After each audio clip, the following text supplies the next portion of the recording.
Chapter 10 Dobbys Rescue. The aftermath of their escape from Malfoy Manor was somber. At Shell Cottage, Bill and Fleur's seaside home, Harry dug Dobby's grave by hand, refusing to use magic as a mark of respect for the brave elf who had saved their lives. As they recovered, Harry's mind raced. The events at Malfoy Manor had confirmed that another Horcrux was hidden in Bellatrix's vault at Gringots. They needed to break into the most secure wizarding bank in the world. Harry approached Griffook, the goblin they had rescued, for help.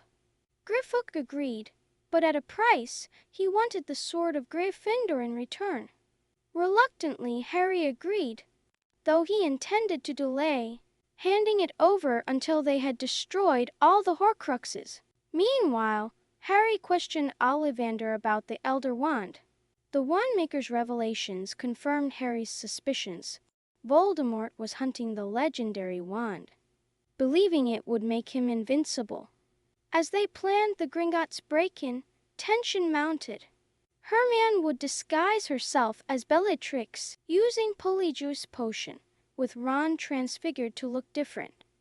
Harry and Griffook would be hidden under the invisibility cloak. The night before their mission, Harry had another vision of Voldemort. He saw the Dark Lord at Hogwarts, removing Dumbledore's body from its tomb to take the Elder Wand. The race against time was becoming more urgent.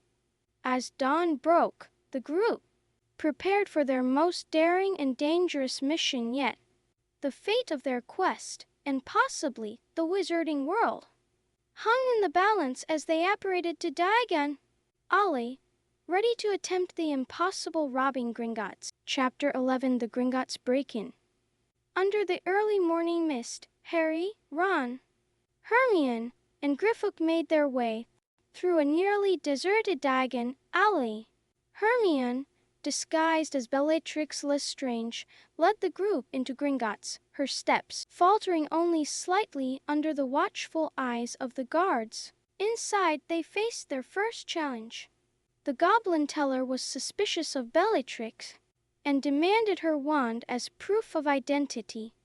Quick thinking and a well-placed Confundus charm from Harry, hidden under the invisibility cloak, got them past this obstacle. As they descended in the cart to the depths of the bank, they triggered magical defenses. A waterfall of enchanted water washed away their disguises, and they barely managed to avoid plummeting to their deaths. Griffook's knowledge proved invaluable as they navigated the treacherous tunnels. Finally, they reached the Lestrange vault. Inside, they found a treasure trove of dark artifacts. Every object they touched multiplied and burned, filling the vault with searing hot, worthless copies. Through the pain and chaos, Harry spotted Hufflepuff's cup, the Horcrux they sought.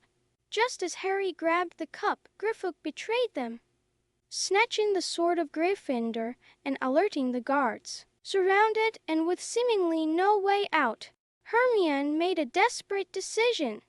She blasted a hole in the vault's wall, revealing the cavern outside.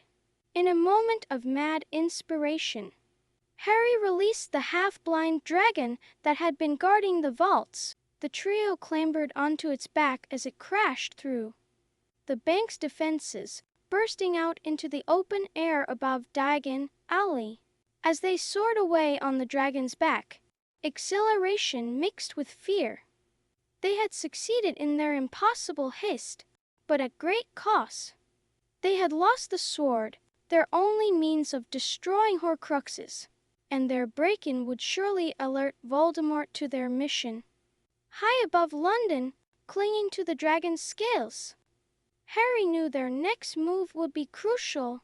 The final confrontation was drawing near, and Hogwarts, and the last Horcrux, awaited.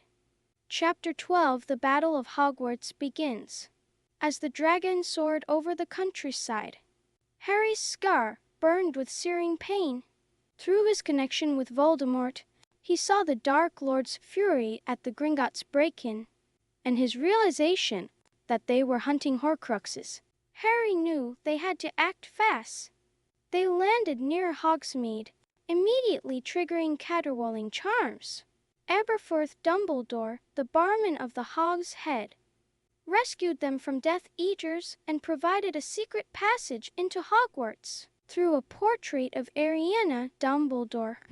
Emerging in the room of requirement, they found it packed with students and Order members who had been using it as a safe house against the Carrows regime. Neville, Luna, and Ginny were there, leading the resistance. Harry explained their mission and the need to find an object related to Ravenclaw.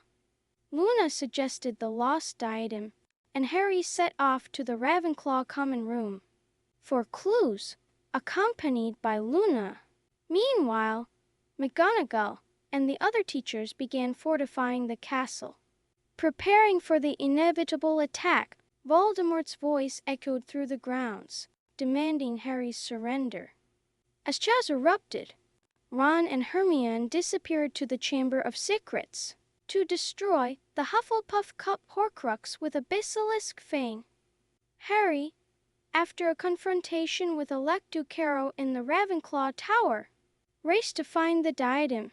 In the Room of Requirement, now transformed into the Room of Hidden Things, Harry faced off against Malfoy, Crabbe, and Goyle. Crabbe unleashed Fiendfire, a cursed flame that destroyed the room, and unknowingly the diadem Horcrux. As they escaped the Inferno, the battle for Hogwarts began in earnest. Spells flew, walls crumbled, and casualties mounted on both sides. The air was thick with dust, smoke, and the cries of combatants. Harry, Ron, and Hermione fought their way through the chaos, knowing that destroying the final Horcruxes was their only hope for victory. With Nagini and Voldemort himself still to face, the fate of the wizarding world hung in the balance. Chapter 13, The Room of Requirement. Amidst the chaos of the battle, Harry's mind raced. He knew the diadem of Ravenclaw must be hidden somewhere in Hogwarts, and the Room of Requirement seemed the most likely place. With Ron and Hermione at his side, he rushed to the 7th floor. As they approached, they encountered Tonks and Ginny, who were heading to join the fight. Harry's heart clenched with worry, but he pushed on, knowing their mission was crucial. Pacing before the blank wall, Harry concentrated hard. I need the place where everything is hidden. On his third pass, a door materialized. Inside, they found themselves in a vast, cathedral-like room filled with towering piles of discarded objects, generations of Hogwarts secrets laid bare. The trio split up to search, the urgency of their task weighing heavily upon them. As Harry scoured the cluttered aisles, he heard a noise. Draco Malfoy, along with Crabbe and Goyle, had followed them in. A tense standoff ensued, with Crabbe unleashing a stream of unforgivable curses that Harry barely dodged. In the chaos, Harry spotted the diadem atop a teetering pile of junk. Just as he reached for it, Crabbe unleashed Fiendfire, a cursed, uncontrollable flame that began to consume everything in its path. The room became an inferno. Harry, Ron, and Hermione fled on ancient broomsticks they found, managing to save Malfoy and Goyle as well. Crabbe, tragically, was lost to the flames he had conjured.